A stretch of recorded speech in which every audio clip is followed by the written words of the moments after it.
இப்போ நம்ம வந்து இன்னொரு விடயம் பார்க்குறோம். என்னன்னா, இன்னைக்கு வந்து எல்லாருமே சொல்றாங்க, மனித பிறவி என்பது நாங்கள் கடந்த காலத்திலிருந்து நாங்கள் விட்டுவிட்ட ஏதோ ஒரு பாவம் அல்லது புண்ணியம், ஏதோ ஒரு தொடர்ச்சியாக வருது அப்படின்னு. இன்னைக்கு நல்லா இருக்கிறாங்க அப்படின்னா, நெறைய புண்ணியம் பண்ணியிருக்காங்க. சிலவங்க ரொம்பவே கஷ்டப்படுவாங்க. ஆனா ரொம்ப நல்லவங்க இருப்பாங்க வாழ்க்கையில. ஏன் எங்களுக்கு இப்படி ஒரு வாழ்க்கை அப்படின்ற ஒரு கேள்விக்குறி எல்லாருடைய மனதிலும் இருக்கும். இந்த பாவ புண்ணியம் என்பது மனிதனுடைய வாழ்க்கையில் எத்தகைய ஒரு செயல்பாடு? பொதுவா வருத்தப்படும்போது பாவம்ன்னு சொல்லிடுறோம். அந்த வருத்தம் தான் தன்னை வந்து இப்படி உருமாத்தியிருக்கு அப்படிங்கும்போது, என்ன புண்ணியம் செஞ்சனோ அந்த கஷ்டத்த அனுபவிக்கிறதுக்கு அப்படின்னு சொல்றோம். இப்ப நானுமே நான் துன்பப்படும்போது, நான் எந்த காலத்துல செஞ்ச பாவமோன்னு நான் கருதியிருக்கேன். இன்னைக்கு திரும்பி பார்க்கும்போது, துன்பங்கள் இல்லாம நான் இப்படி வந்திருக்கவே முடியாதே! நல்லா இருந்திருந்தா கொழுப்பெடுத்து போய் தப்பால இருந்திருப்பேன். அப்போ துன்பத்தை கொடுத்த இறைவனுடைய திருச்செயலை நினைச்சு நான் வியந்துல்ல போறேன். அப்போ பாவ புண்ணியத்துக்கு ஒரு ஃபிக்ஸ்டு டெஃபினிஷன் இருக்கா? அப்படின்னா இல்ல, என்னுடைய அனுபவத்துல. One man's poison is other man's ஃபுட்டுன்னு சொல்லுவாங்க. நீங்க வந்து உங்களுடைய பார்வையில நீங்க அறிஞ்சு செய்கிற ஒரு புண்ணியம், யாரோ ஒருத்தருக்கு வலிய ஏற்படுத்தி, அது ரிட்டர்ன்ல வந்து பாவமா கழியறதுக்கு வாய்ப்பு இருக்கிறது. நெறைய அதற்கான கதைகள்லாம் சொல்லுவாங்க. இப்படி இந்த டெஃபினிஷன் ஃபிக்ஸ்டாவே இல்லங்கும்போது, காலத்துக்கு காலம் மாறிக்கொண்டே இருக்கிறது என்னும்போது, சமூகத்துக்கு சமூகம் மாறுது. ஒரு கல்ச்சர் வந்து உன்ன பாவம்னு சொல்லும். ஒரு கல்ச்சர் உன்ன வந்து புண்ணியம்னு சொல்லும். இப்படி மாறிக்கொண்டே இருக்கும்போது ஃபிக்ஸ்டு டெஃபினிஷன் என்னன்னா, நான் கருதுவது ஒரே ஒரு வரையறை தான். எங்கெல்லாம் உன்னால ஒரு மனிதன் உணர்வளவிலையும், அறிவளவிலையும் உயர்வடைகிறானோ, அதெல்லாம் புண்ணிய செயல்கள். நீ செய்கிற செயல்களால, உன்னுடைய உள்நோக்கத்தால, உன்னுடைய அறிவின்மையால, ஒருத்தனுடைய உணர்வு வந்து கீழிறங்குது. ஒருத்தனுடைய அறிவு மந்தமாகுது. அவனுக்கு வந்து வாழ்க்கையை பத்தின பிடிப்பு போகுது. இப்படியாக நடந்துச்சுன்னா, அது எல்லாமே பாவமாக தான் கருதுறேன் நான். ரைட். இப்போ ஒரு மருத்துவர் வந்து உடலை அறுக்கிறாரு. நமக்கு வந்து காயத்துக்கு சிகிச்சை பண்ணும்போது நமக்கு வலிக்குது. நமக்கு வலி ஏற்படுத்தினா பாவம் அப்படின்னு ஒரு லைனில் பிளெயினாக சொல்ல முடியாது. ஆனால் அதுக்கு பின்னாடி இருக்கக்கூடிய உள்நோக்கம் நமக்கு நல்லது செய்யணும்னு ஆகுது. ஆசிரியர் மாணவனை கடிஞ்சுக்கிறாரு. ரொம்ப வருந்தனான். அவர் பாவ செயல் செய்துட்டாரா? இல்லை. அப்போ பாவமும் புண்ணியமும் உங்களுக்கு வேறு ஒரு தளத்திலிருந்து பேசப்படுகிறது. அந்த தளம் நீ வந்து உயர்வடைஞ்ச அப்படின்னா அது எல்லாம் புண்ணியம்தான். அதுக்கு வந்து நீங்கள் திட்டினாலும் சரி, நீங்கள் வந்து கடுமையாக நடந்துக்கிட்டாலும் சரி, கொஞ்ச நாளும் சரி, எது நடந்தாலும் ஒருத்தன் மேலே போனான்னா அது திருச்செயல், புண்ணிய செயல் தான். கண்டிப்பா. இப்போ நம்ம எங்க கூட பயணித்த அல்லது நாங்க வழிபடுற நிறைய குரு அல்லது அதாவது ரமண மகரிஷி போன்ற ரிஷிகளெல்லாம் எடுத்துக்கிட்டிங்கன்னா, முழுமையாக தன்னுடைய வாழ்க்கையை ஆன்மீகத்திற்கும், இறைவனுடைய தேடலுக்கும் தன்னை இணைத்துக்கொண்டு அவர்கள் பயணித்தவர்கள். அப்போ சிலர் வந்து என்னன்னா, இப்போ இருக்க வாழ்க்கையில இணைந்து கொள்வார்கள். அதாவது திருமண பந்தத்தில் இணைந்து கொள்வாங்க. பெண்களாக இருக்கட்டும், ஆண்களா இருக்கட்டும், வெறும் ஆலயங்களுக்கு சென்று மாத்திரம் தரிசனம் செய்துட்டு போவாங்க. அப்ப இவங்கலாம் என்ன யோசிப்பாங்க அப்படின்னா, எங்களுடைய ஆன்மீக பயணம் என்பது எப்படி இருக்கும்? எத்தகையதாக இருக்கும்? ஏன்னா ஓரளவு அவங்க மாரி நாங்க பயணிக்க முடியாது. எந்த காலகட்டத்திலும். அது சாத்தியப்படுற விடயமே கிடையாது. வெறுமனே ஆலயங்கள்ல மாத்திரம் தான் எங்களால போய் வணங்கி, அந்த பூஜைகளை மாத்திரம் செய்வோம். ஆனால் எங்களால் இறைவனை அடைய முடியுமா? இறைவன் எங்களை நேசிப்பாரா? அப்படின்னு ஒரு கேள்வி இருந்தா உங்க பதில் என்னவா இருக்கும்? இறைவன் நேசிப்பாராங்கிற கேள்வியெல்லாம் வரவே கூடாது. நேசமே வடிவா இருப்பவர் இறைவன் தான். வேற அம்மாவும் கிடையாது, அப்பாவும் கிடையாது. இறைவன் ஒருவர் தான் அந்த உயர்ந்த தரத்துல எல்லா பொழுதுலையும் இருக்கிறவர். அதனால் இறைவன் நேசிக்க தான் செய்கிறார். வழிகள் அப்படிங்கும்போது ரமண மகரிஷி மாதிரி எல்லாரும் மாறணுமா அப்படின்னா நிச்சயமா இல்லை. எல்லாரும் தனித்தன்மை வாய்ந்தவர்கள். உங்களுடைய தனித்தன்மைக்கும் உங்களுடைய வாழ்க்கை சூழலுக்கும் ஏற்றவாறு உங்களை வந்து நிறைக்க வேண்டியது இறைவனுடைய பொறுப்பு.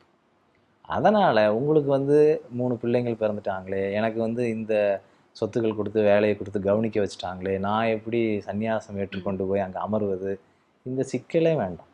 உங்களுக்கு கொடுக்கப்பட்ட வேலையை மிக திருத்தமாக 100% நீங்கள் செய்யும் பொழுது அங்கே இறைவன் வந்தே ஆகணும்.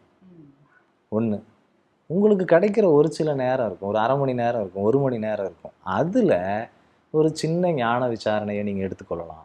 உங்களுடைய சுய தேடலுக்கு நீங்கள் ஒரு நூல் வாசிக்கலாம்.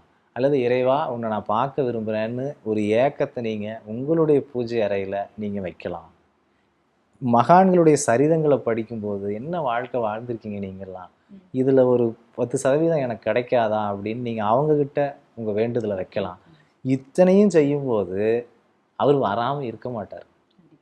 நான் வந்து என்ன சாதிச்சிட்டேன், நான் வந்து இந்த வீட்டில் தானே இருக்கிறேன், நான் என்னுடைய குடும்பங்களோடு தான் ஓடுறேன், நான் எனக்கான பொழுதுபோக்குகளில் நான் சினிமாவை தேடுறேன், பாடல்களை கேட்குறேன், எல்லாம் தான் செய்கிறேன். ஆனால் நான் எடுத்துக்கொள்ளக்கூடிய ஒரு 10 நிமிஷம், ஒரு 15 நிமிஷம் என் அழுகை, அது வந்து ரொம்ப இன்டென்ஸான மூமெண்ட். நான் அங்கே வேண்டி வருந்தி ஏங்கி கேட்கும்போது இறைவன் இறங்கி வந்தது ஒரு 100 தருணங்களாச்சும் சொல்ல முடியும் என்னால். இது அவர் தான் வந்திருக்கிறாரு, அவர் தான் செய்திருக்காருன்னு என்னால் சொல்ல முடியும். அப்போது என்னை போன்ற எளியவனுடைய குரலுக்கு வந்து அவர் செவி சாய்த்து கொண்டு தான் இருக்கார், கேட்டுக்கிட்டே தான் இருக்கார். அது இருதயத்திலிருந்து உயிரிலிருந்து எவ்வளவு உண்மையாக வருதோ அவ்வளவு தூரம் பக்கத்தில் அவர் தோன்றுகிறார். யோகியின் சுயசரியத்திலிருந்து ஒரு லைன் வரும், உண்மையை அறியும் பொருட்டு உலகத்தின் எந்த மூலைக்கும் செல்ல தயாராகின்ற ஒருவன் முன்பு இறைவன் அல்லது குரு அருகில் தோன்றுகிறார் அப்படின்னு. உலகத்தினுடைய எந்த மூலைக்கும் போறதுக்கு ஒருத்தனுக்கு தைரியமும் தேடலும் உந்துதலும் வருதுன்னா அந்த உந்துதலுக்காக தான் இறைவன் காத்துட்டு இருக்கார். உன்னை அமெரிக்காவுக்கு இழுக்கிறதுக்காக இல்லை. உந்துதல் வந்த உடனே இமயமலைக்கு போறதுக்கு நான் தயாரா இருக்கிறேன், குளிர் பனி கண்டுக்க மாட்டேன் அப்படின்னு ஒருத்தன் தயாராகும்போது பக்கத்து வீட்டிலேருந்து குரு எட்டி பார்க்குறாரு, அங்கெல்லாம் போகாத தம்பி, வா இங்கேயே பார்க்கலாம் அப்படிங்கிறார். அப்போது இது கேட்பது ஒன்றைத்தான், சந்நியாசம் அல்ல, மொட்டைகள் அல்ல, காவிகள் அல்ல, எதுவுமே அல்ல, தூய்மையான ஏக்கம்தான். அந்த ஏக்கம் இருந்துச்சுன்னா உங்களுக்கு வேறு எந்த அடிப்படை தகுதியும் தேவையில்லை இந்த ஒன்றை தவிர்த்து. இளையராஜா அவர்களிடம் பேசும்போது அவர் சொன்னார், அவர் வந்து அவருக்கு ஞான குரு வேணும்னு கேட்கும்போது அவர் கையில் ஒரு நூல் கிடச்சிது. அந்த நூலில் வந்து ரொம்ப நாளாக இருந்த நூல். அந்த நூலில் வந்து ரமணர்கிட்ட ஒரு சாதகர் கேட்கிறார், அறிவை பெற்றதன் பயன் யாது? இதுதான் ஃபஸ்ட்டு கேள்வி. அப்போ அறிவை பெற்றதன் பயன் யாதுங்கிற கேள்வியை அவர் வாசிக்கும் போதே, இளையராஜா அவர்கள் அவர் வாசிக்கும் போதே அவருக்குள்ளே வந்து அந்த கேள்வி வந்து விரிவடைதான். எப்படின்னா, கண்ணை பெற்றதன் பயன் யாது, பார்வை பெற்றதன் பயன் யாது, அழகான காட்சிகளை பார்த்து ரசிக்கிறதுக்கு, இதுவரைக்குமே பார்க்காத இயற்கையின் மிகப்பெரிய விஷயங்களை கவனிக்கிறதுக்காக, நாவினை பெற்றது நல்ல ருசி நல்ல பேச்சு, காதினை பெற்றது நல்ல இசை, இதெல்லாம் எனக்கு புரியுது, அறிவை பெற்றதன் பயன் யாதுங்கிற கேள்வி கேட்டிருக்காங்களே, எப்பேற்பட்ட கேள்வி இதுன்னு அவர் வியக்கிறார். மகிழ்ச்சி அடுத்த லைனில் சொல்கிறார், அறிவை பெற்ற ஒரே பயன் ஆன்மாவை அறிவது தான் அப்படிங்கிறார். ஆன்ம ஞானத்தை அறிவது தான் அறிவை பெற்றதன் ஒரே பயன்கிறார். ரெண்டாவது கேள்வி, அதை அடைய நான் கிரகஸ்தனாக இருக்கிறேனே இயலுமா? இந்த ரெண்டாவது கேள்விக்கு இளையராஜாவும் தன்னை பொருத்தி கொண்டு சொல்கிறார், எனக்கு 3 பிள்ளை இருக்குது, குடும்பம் இருக்குது, நான் எப்படி இதை அடைய முடியும் அப்படிங்கிற கேள்வி தனக்குள் இயல்பாக வந்த கேள்வியாகவும் அது அங்கே கேட்கப்பட்டதாகவும் நினைக்கிறார். மகிழ்ச்சியோட பதில், உன்னை நீ ஏன் கிரகஸ்தன் என்று எண்ணிக்கொள்கிறாய்? அவ்வளோதான். நம்ம தான் நினச்சிக்கிட்டு இருக்கிறோம், நான் வந்து ஒரு அதிகாரி, அல்ல நான் வந்து ஒரு தாய், அப்பா, ஆசிரியர், இதெல்லாம் இங்கே நான் ஏற்படுத்திக்கிட்ட பிம்பம். இறைவனுக்கு முன்னாடி பிம்பமெல்லாம் ஒன்றுமே இல்லை.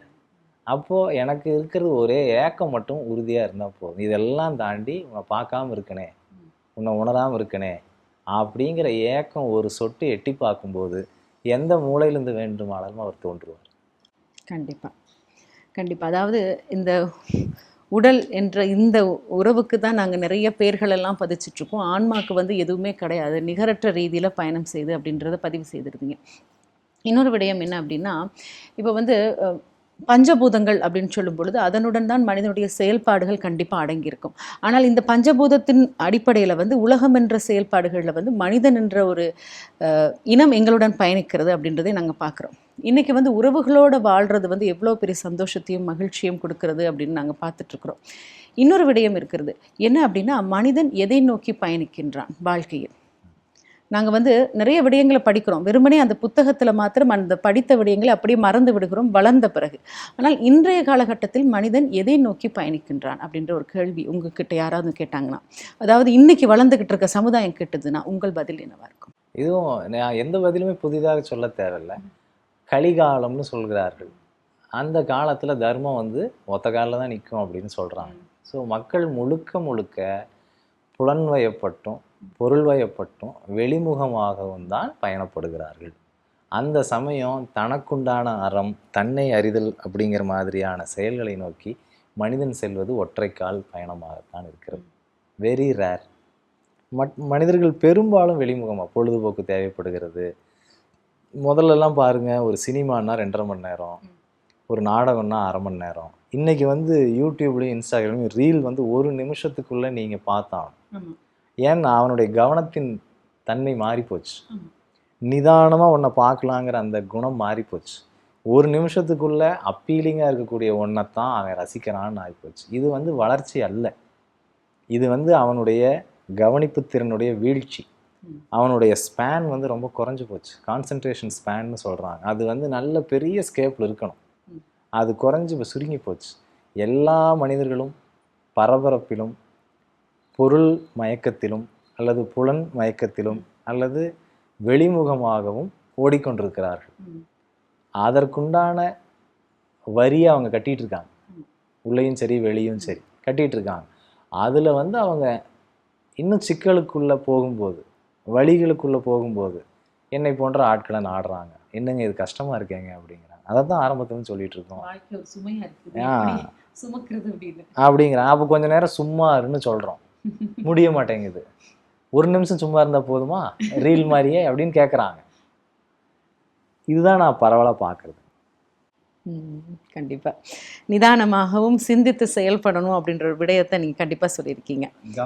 கவனம் சிதையாமல் வாழ்க்கையை அழகாக வாழணும் அப்படின்றது சொல்லியிருக்கீங்க. உங்களுடைய இந்த மெய் யோகத்தினுடைய இந்த பயணம் அப்படின்னு சொல்லும் பொழுது கண்டிப்பாக வந்து இன்னைக்கு வந்து உங்களுக்குள் உள்வாங்குபவர்கள், பெரியவர்களாக இருக்கட்டும் சிறுவர்களாக இருக்கட்டும், உள்வாங்குபவர்களை இன்னும் நீங்கள் பல காலமாக உங்கள் வழிநடத்தலின் கீழ் நீங்கள் கண்டிப்பாக கொண்டு போய் தான் ஆகணும். ஏன்னா அவங்க எதிர்காலம் என்பது இன்னும் போக போக எவ்வளோ கடினமாக இருக்கும்னு தெரியாது. ஏன்னா இன்றைய காலகட்டம் அப்படி தான் இருக்குது. கல்லும் முள்ளும் நிறைந்த ஒரு காலகட்டத்தில் நாங்கள் பயணிச்சிட்ருக்குறோம். அப்போ அவங்கள நீங்கள் எடுத்துக்கிட்டு போகும் பொழுது எத்தனை சவால்கள் இன்னும் நீங்கள் எதிர்நோக்க போகிறீங்க கண்டிப்பாக. ஏன்னா உங்களை மாதிரி வந்து உள்ளே இருக்கும் பல உணர்வுகளை அறிந்த உங்களால் தெரியும் வரப்போகும் எதிர்காலம் எப்படி இருக்கும், அது எப்படி கையாளணும் அப்படின்றது கண்டிப்பாக பக்குவமாக நீங்கள் கற்றுக்கொள்வீங்க. உங்களுக்கு எதிரே இருக்கும் மனிதர்களுடைய எண்ணோட்டத்தையும் உங்களால் கண்டிப்பாக உணர முடியும். அப்போது இனி வரும் எதிர்காலம் எப்படி இருக்கும்? எல்லா காலகட்டத்திலையும் எப்படியான சவால்கள் இருந்தாலும் இயற்கை ஒரு பெரிய விதியை பின்பற்றுதுன்னு பார்க்குறேன் நான். அந்த விதி வந்து சமநிலைங்கிற விதி. எவ்வளவு எக்ஸ்ட்ரீமுக்கு போனாலும் அந்த எக்ஸ்ட்ரீம்லேருந்து இன்னொரு பக்கம் இழுத்து போட்டு சீராக்கிட்டு போகிற அந்த சமநிலைங்கிறத இயற்கை பேணுங்கிறது. நான் அதைத்தான் நம்புகிறேன். எந்த எக்ஸ்ட்ரீமுக்கு போனாலும் உங்களை வளைச்சு கொண்டு இந்த சைடு போடுற ஒரு மிகப்பெரிய மெக்கானிசம், ஒரு மிகப்பெரிய இன்டலெக்சுவல் பிளாட் இந்த படைப்பில் பொருத்தப்பட்டிருக்கிறது. அம்மாவுக்கு தெரியும் அவன் அவ்வளோ தூரம் போவான், அதுக்கு அங்கே வந்து கதவு சாத்தி வச்சுருக்கோம், அவன் விழுந்துட மாட்டான் அப்படின்னு குழந்தை மேலே ஒரு கண்ணை வச்சுக்கிட்டு அது வேலையை செஞ்சிட்ருக்கிற மாதிரி இயற்கை ஒரு மிகப்பெரிய திட்டத்தை இங்கே வச்சுருக்கு. அதுக்கு பேரறிவுன்னு சொல்கிறோம். அந்த பேரறிவுக்கு இது எங்கே போகும், எங்கே விழும், எங்கே எந்திரிக்குங்கெல்லாம் தெரியாமல் இருக்காது. ஸோ அப்போ என்னுடைய அறிவை வச்சு நான் அதை பார்க்குறது இல்லை. இவங்க என்ன ஆவாங்க 10 வருஷம் கழிச்சு, அதெல்லாம் என்னுடைய சிந்தனை இல்லை. மாறாக நான் இயற்கையை சார்ந்து நிற்கிறேன். அதனுடைய அறிவை என்னுடைய சார்பாக நான் வச்சுக்கிறேன். நான் என்ன அப்படின்னா, என்ன எக்ஸ்ட்ரீமுக்கு போனாலும் கடைசியில் இதுதான் ஆக போகுது, நீ போகட்டும் அப்படின்னு தான் விடுறேன் நான். அதுக்கு மேலே என்ன செய்ய முடியும்? வந்து கேட்குறவங்களுக்கு எஸ் வி கேன், பட் வராதவர்களுக்கு எனக்கு அந்த கவலையெல்லாம் எனக்கு எதுவும் இல்லை. எல்லாம் சரியாக தான் போயிட்டுருக்கு. யோகர் சுவாமிகள் சொன்னது தான், எப்போதும் முடிந்த காரியம் ஒரு பொல்லாப்பும் இல்லை அப்படின்னு அவர் சொல்கிறார். இதெல்லாம் என்றைக்கும் முடிவு பண்ணது தான்.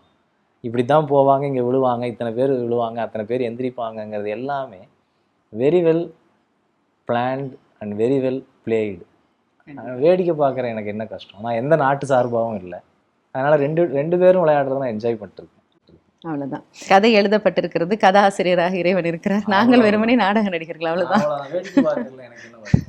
கண்டிப்பாக. இப்போ இந்த பயணத்தில் வந்து இன்னொரு நாங்கள் விடயத்தை பார்க்குறோமே, அதாவது பூஜை, அலங்காரங்கள், ஆலய தரிசனங்கள், விரதங்கள், அனுஷ்டானங்கள் அப்படின்னு நிறைய பிரிவுகள் எங்களுக்குள்ளே இருக்குது. இதெல்லாம் நாங்கள் பின்பற்றினா தான் முழுமையாக ஆன்மீகத்தை அடைய முடியுமா? இதுவும் எந்த நபருக்குங்கிறத சார்ந்தது. இப்போ உதாரணத்துக்கு நீங்கள் மிதிவண்டி ஓட்ட பழகுறீங்க. முதல் நாள் என்ன சொல்லுவாங்க? 2 கை இருக்குமா, அப்படி நேராக பாரு, இப்படி பார்க்காத, ஒரு கை பிரேக்கில் வச்சுக்க, எல்லாம் உங்களுக்கு சொல்லுவாங்க. 10 நாள் பழகிட்டீங்கன்னா நீங்கள் கையை விட்டு ஓட்டினாலும் ஒன்று மட்டும் செஞ்சால் கீழே விழாமல் அவ்வளோதான். யாரையும் இடிக்காத, கீழே விழாத. நீங்கள் தலைகீழாக ஓட்டுங்க, இல்லை சீட்டு மேலே நின்று ஓட்டுங்க, எந்த கவலையும் இல்லை. அது மாதிரி துவக்க காலகட்டத்தில் இறைவனை பற்றின ஒரு பற்றுதல் வரணும். இறைவன் இன்னாருன்னு உனக்கு வந்து ஒரு அறிமுகம் கொடுக்கணுங்கிறதுக்காக சடங்குகள் வகுக்கப்பட்டன. இப்படி இருப்பாருப்பா, அவர் 3 கண் இருக்க சிவபெருமானுக்கு அப்படின்னு நீங்கள் கேள்வி கேட்கணுங்கிறதுக்காக உங்களுக்கு அதையெல்லாம் சொல்கிறாங்க. நாம் அதை தாண்டி வளராமையே போயிடுறோம். நீங்கள் வந்து ஒரு கூட்டல் வாய்ப்பாடு சொல்லி கொடுத்தோன்னே 15-20 கணக்குகள், கடினமான கணக்குகள் கேட்குறீங்க இல்லைங்களா? அப்படி கேட்கறதுனால அந்த குழந்தையினுடைய அறிவு மேம்படுது இல்லைங்களா? அதுபோல் இங்கே யாரும் கேட்கறதில்ல. சடங்குகள் சொல்லி தந்துட்டு போயிடுறாங்க, இப்படியே செஞ்சுக்கிட்டு இருப்போம் அப்படின்றாங்க. கேள்விகள் கேட்க போகும்போது தான் அப்போது இந்த சடங்குகளுக்கு பின்னாடி இருக்கக்கூடிய தத்துவம் என்ன, இந்த தத்துவங்கள் எங்கே கொண்டு போய் சேர்க்குது அப்படின்னா, உலகத்தின் அனைத்து சடங்குகளும், அனைத்து வழிபாடுகளும், அனைத்து பூஜைகளும் கொண்டு போய் சேர்க்கிறது தன்னை அறிதலுக்கு தான். கீதையில் கிருஷ்ணர் சொல்கிறாரு, இவன் வகை வகையாக யாகம் செய்கிறான், வகை வகையாக யஞ்ஞம் செய்கிறான், அரசு அதிகாரிக்கு பின்னாடி முதல்வன் நான் இருப்பதை உணராதது போல அனைத்து உபதெய்வங்களையும் வேண்டி என்னை மறந்து விடுகிறான் அர்ஜுனாங்கிறாரு. அப்போது அங்கே தன்னை அறிகிற வேலையை மனுஷன் மறந்துட்டு வெறுமனே ஆரத்தி காட்டினா போதும், கற்பூரம் காமிச்சா போதும்னு இருக்கிறான். இதை தவறுன்னு சொல்ல வரல, ஆனால் போதலைன்னு சொல்ல வரல. இதோட உங்களுடைய ரீச்சை நீங்கள் குறைச்சிக்க போகிறீங்களா? இவ்வளவுதானா? ஃபோட்டோக்குள்ளே இருக்கிறவர் தானா அவர்? அதுக்கு 2 தடவை நீங்கள் ஏதாவது செஞ்சிட்டிங்கன்னா போதுமா? இல்லைன்னு சொல்கிறது தான் என்னுடைய சார்பாக இருக்குது. நான் எங்கேருந்து இந்த பலத்தை எடுத்து சொல்கிறேன்? கிருஷ்ணர்கிட்ட தான் எடுத்து சொல்கிறேன். இது என் சொந்த கருத்து அல்ல, அவர் அதை சொல்லியிருக்கிறார். அப்படியே ஒரு மனிதன் வந்து இயம முறைப்படியும் நியம முறைப்படியும் வாழணும் அப்படின்றது வந்து நம்ம யோகம் கற்றுக்கொள்ளும் பொழுது யோகா கலையில் நமக்கு சொல்லிக் கொடுக்குறாங்க. ஆனால் நிறைய பேர் வந்து யோக கலையை வெறும் ஒரு உடற்பயிற்சியாக தான் இன்றைக்கி சொல்லிக் கொடுக்குறாங்க. அதை கற்றுக்கொண்டு செயல்படணும்னு நினைக்கிறாங்க. ஆனால் அது வெறுமனே அப்படி அல்ல. எங்களுடைய சிதர்களும் முனிவர்களும் வந்து அது வாழ்க்கை, மனிதனுடைய வாழ்க்கை முழுமை அடையணும்னா எப்படி வாழணும் அப்படின்றத வந்து சொல்லியிருக்காங்க. உங்களுடைய மெய் யோகத்தின் அடிப்படையில் வந்து இதை எப்படி மற்றவர்களுக்கு கொண்டு போய் ஏம நியமம் வந்து யோகத்துக்கான ஒரு உறுப்பு மட்டும் கிடையாது. நீங்கள் உங்கள் தொழிலையும் ஏம நியமத்தை வச்சுருப்பீங்க, சமையலில் ஏம நியமத்தை வச்சுருப்பீங்க. ஏம நியமம் வந்து வெரி ஃபண்டமெண்டல், வெரி பேசிக். ஒரு ஒரு எம்ப்ளாயி, ஒரு வேலைக்காரரிட அவர்கிட்ட நீங்கள் வந்து கல்லாப்பெட்டி சாவியை ஒப்படைக்கணுன்னா காத்திருப்பீங்க தானே 1 வருஷம். அவர் வந்து சரியான பொழுதுக்கு வந்துடுறாரா, கஸ்டமர்கிட்ட எப்படி பேசுகிறார், காசு விஷயத்தில் எப்படி இருக்கிறார் அப்படின்னெல்லாம் எதிர்பார்க்குறீங்களா? அதெல்லாம் ஏம நியமம் தான். அவர் அதெல்லாம் செஞ்சு உங்கள் நம்பிக்கையை பெற்ற பிறகு உங்கள் ரகசியங்களெல்லாம் நீங்கள் சொல்லிக் கொடுப்பீங்க. இப்படி தான் செய்யணும் கண்ணா, இது இந்த விஷயம் இப்படி இருக்குது அப்படின்னு நீங்கள் சொல்லிக் கொடுப்பீங்க. அதே மாதிரி தான் யோகத்துலையும் இருக்குது. வருகிற ஒருவர் எல்லாருக்கும் எடுத்தருப்பில் பெரிய ரகசியங்களை, பாடங்களை சொல்ல முடியாது. அப்போ மெய்யோகம் முதல்ல ஏம நியமமாக எதை கருதுகிறதுனா, ஒழுங்காக வேலைக்கு சாப்பிட்றியா, தண்ணி குடிக்க தெரியுதா உனக்கு, சுவாசிக்கிறியா? ஏன்னா இதெல்லாம் ரொம்ப அடிப்படை. இது இல்லாமல் யோகம் நிற்காது. 2வது, அவன் எங்கிருந்தாலும் செய்யக்கூடியது. பதஞ்சலி சொல்கிறார், சர்வ பௌம விரதம்னு சொல்கிறார். எந்த காலத்திலும் எந்த தேசத்திலும் பின்பற்ற முடிந்த விரதம்னு இருக்கு. அந்த விரதத்தை தான் பதஞ்சலி முன்வைக்கிறார். உண்மை பேசணுங்கிறது எந்த ஊருக்கும் மாறுபடாதே, யாரையும் தீங்கு செய்யாதேங்கிறது எந்த ஊருக்கும் மாறுபடாது. அந்த மாதிரி ஏம நியமங்களை யோக சாஸ்திரத்தில் அவர் முன்வைக்கிறார். நாம் அந்த இன்ஸ்பிரேஷன் எடுத்துக்கிறோம், பதஞ்சலியினுடைய பார்வை எடுத்துக்கிறோம். பதஞ்சலி பேசுவது உயர்ந்த சாதகர்களுக்காக. ஆனால் யோகம்னா என்னன்னே தெரியாமல் வர்றவர்கிட்ட உயர்ந்த சாதகருக்குரிய ஏம நியமங்களை என்னால் செலுத்த முடியாது. அப்போ நான் என்ன பண்ண முடியும்? உன்னை நீ பராமரிக்கணுங்கிறக்காக தானே வந்திருக்க. சாப்பாடு ஒழுங்காக சாப்பிட்றியா, தூக்கம் ஒழுங்கா வருதா உனக்கு, இல்லை நீ வந்து உன்னை பொழுதுபோக்கிலே செலுத்திட்டு தூங்காமல் இருந்துடுறியா? இந்த கேள்விகளை தான் ஏம நியமமாக வைக்கிறோம்.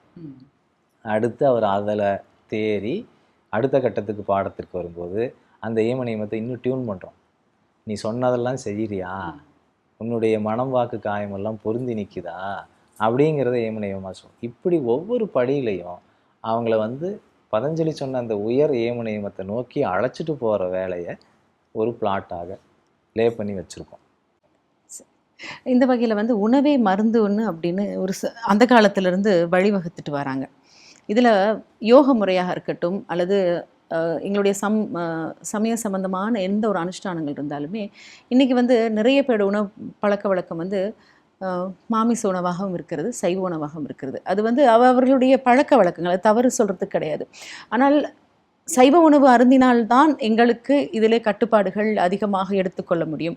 அசைவ உணவுகளை பெற்றுக்கொள்ளும்போது இதெல்லாம் கிடைக்காது அப்படின்னு நிறைய பேர் சொல்கிறத நாங்கள் கேட்டிருக்கிறோம். சிலவங்க வந்து இந்த அசைவ உணவை விட்டுட்டு வரவே முடியாது, எங்களுக்கு அப்போ இது தேவையில்லை அப்படின்ற ஒரு எண்ணத்தையும் முன் வச்சிருவாங்க. அப்போது இதுக்கு என்ன